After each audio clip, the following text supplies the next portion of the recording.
just like an angel. Your skin makes me cry. You float like a feather.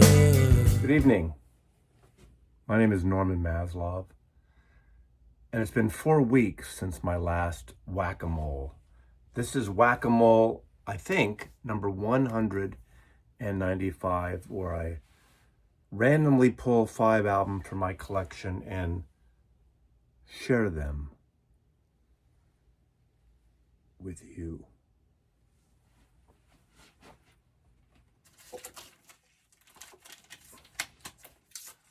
One.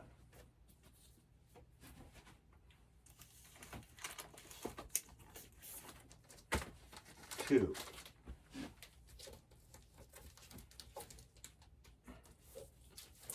Three.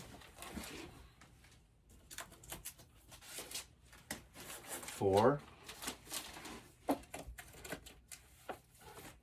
Five. That's all I do. 5.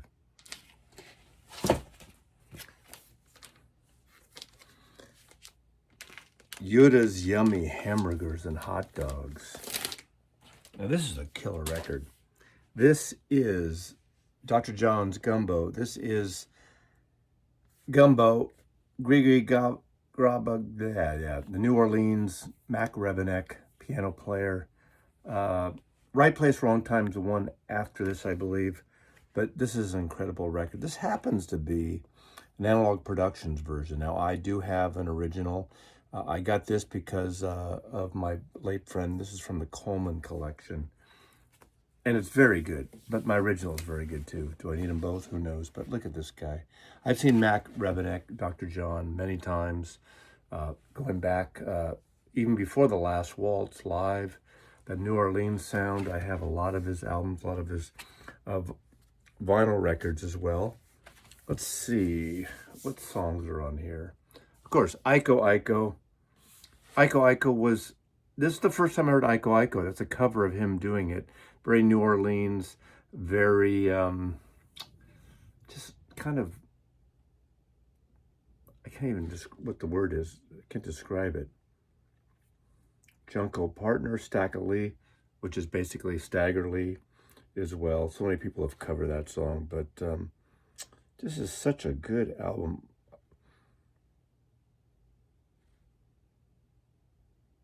Recorded at Sound Studio. I didn't realize that. I thought it would be a New Orleans thing. You know, I have nothing else to say about this album, but it's a killer record. This should be in your collection. If you're into the New Orleans sound and you like this kind of funky, jazzy piano thing, this is the killer. Creole music. Wonderful record.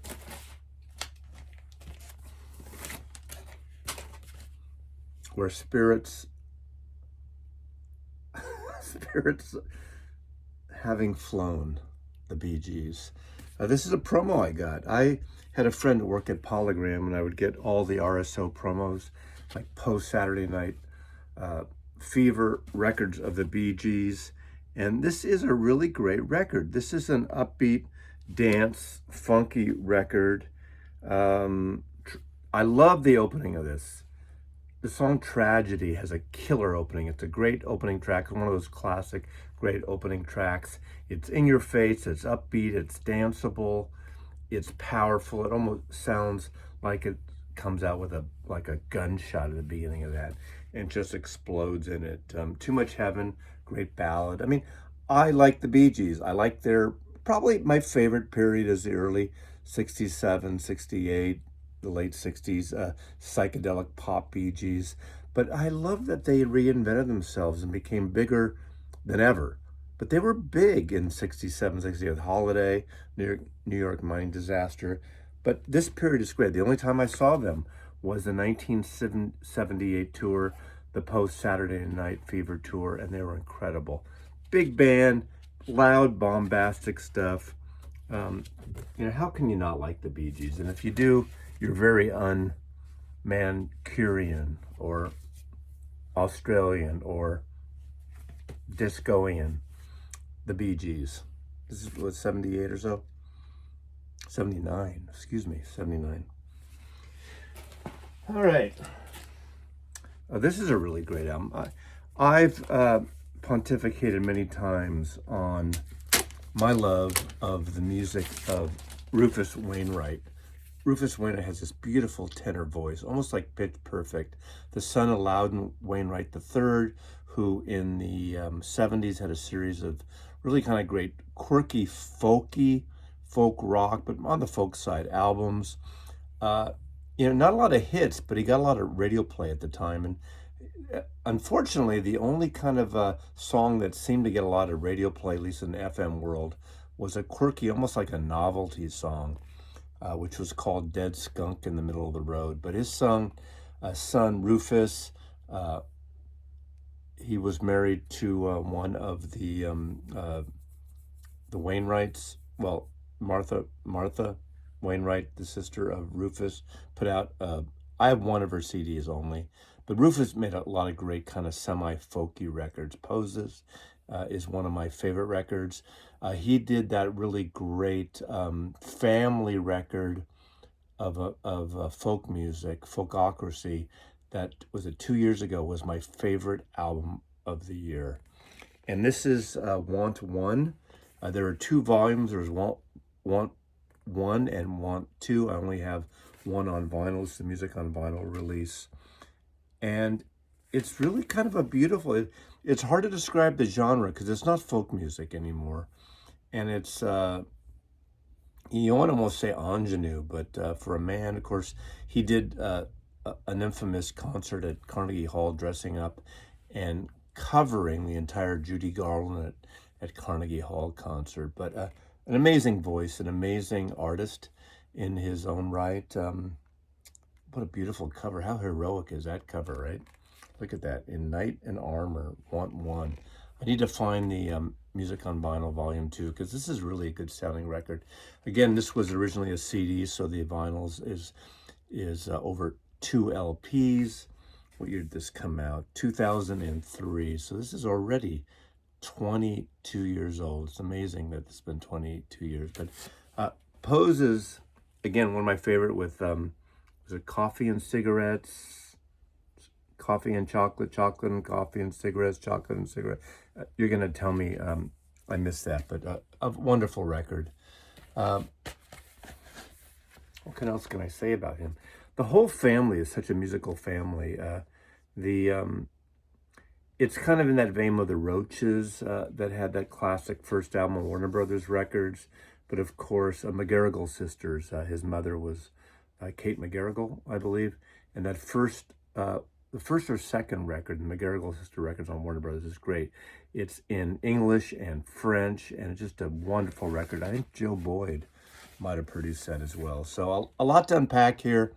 This is called the Maslowian pivot when I'm doing these whack-a-moles where I kind of go in different directions to tell you the story about the record I pulled. Because you want to hear it, right?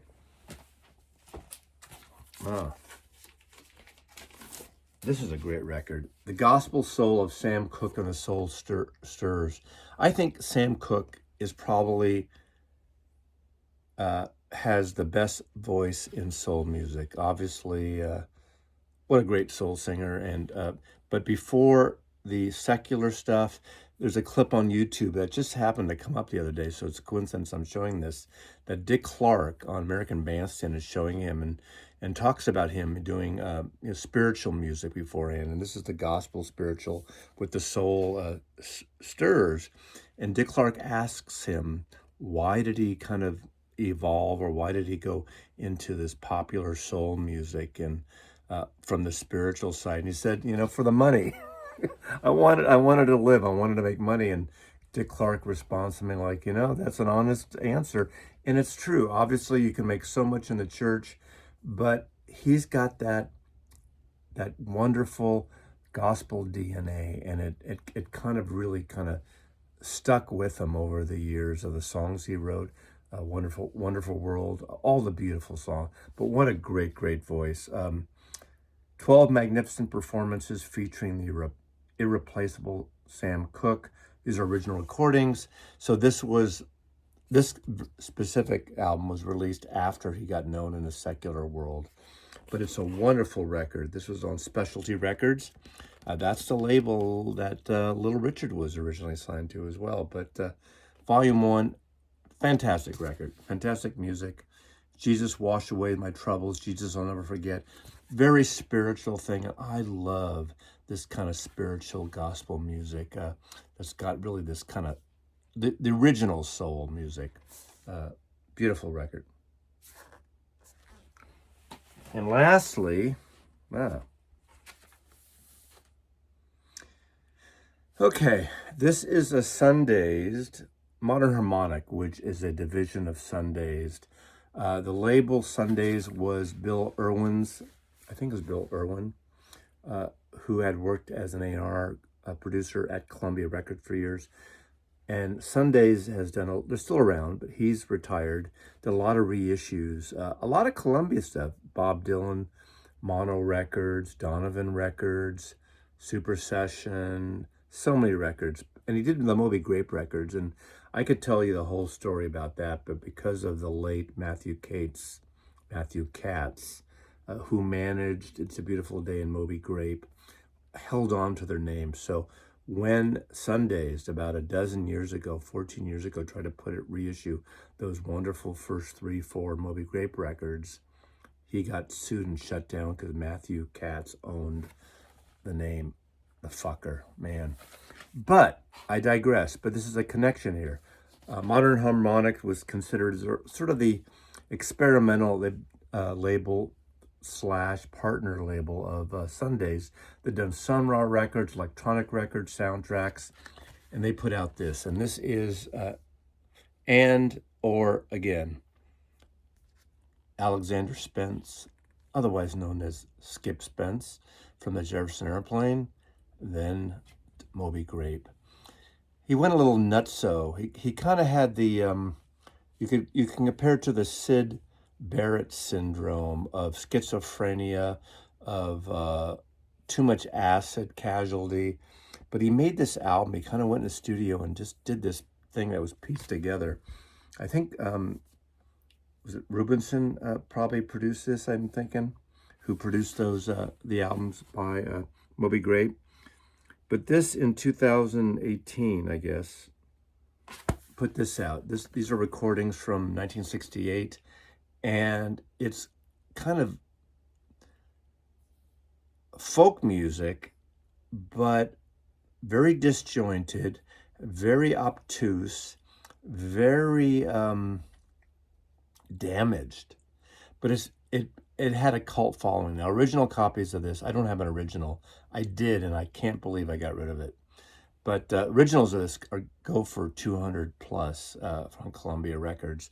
But Sundazed and Music on Vinyl, I believe, reissued copies of the album. But this is the expanded version. I think they originally came out on CD, then they put it on vinyl in 2019, Sundazed. And it has the proper album, and there's a lot of outtakes. So this is the expanded version. Let me just talk, since I'm talking about this, Skip Spence, LMNOP. That's here. I want to show this also on Sundazed, because this is a cool record. This is More Ore. This is one of those tribute albums to Skip Spence. So this album became very influential, but it wasn't a fan favorite, or it wasn't really kind of recognized for decades, literally decades. People didn't know what to do with this album, but it's a really cool-ass record. Now, this one is incredible, too. This has cover versions of the songs from Ore by Robert Plant, Mark Lanigan, Alejandro Escovedo, the Do-Rocks, that's Scott Matthews, and I just showed that album too, the Do-Rocks album with the Proud Pork Productions. I'll think of his name in a minute, but Jer Farrar's on here, the Ophelias. Who else is on here? Mudhoney, Robin Hitchcock, Tom Waits, Beck, the -5, Skip Spence has one of his versions, and the Flaming Lips. So find this album out. The reissues are fine. You don't need to spend the money unless you're a real true collector. But at this point, especially in my life, I'm not going to go find and spend this money for something this rare. I don't need it. This tells the story and plays the music. I also have the reissue single LP, the proper LP, and this is the wonderful expanded thing. Now he was the drummer of the Jefferson Airplane. Then he became a guitar player in Moby Grape, with 4 guitar players in Moby Grape. But David Rubinson, I believe, produced that record, I think. Really had to piece it together. But this, again, is a wonderful record. So this is a wonderful pairing. So you know how you do pairings and wine and maybe tastings? I think these really go well together. So that, my friend, is the first Whack-A-Mole in the new year in 2025. Mazzy loves you.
so sleep.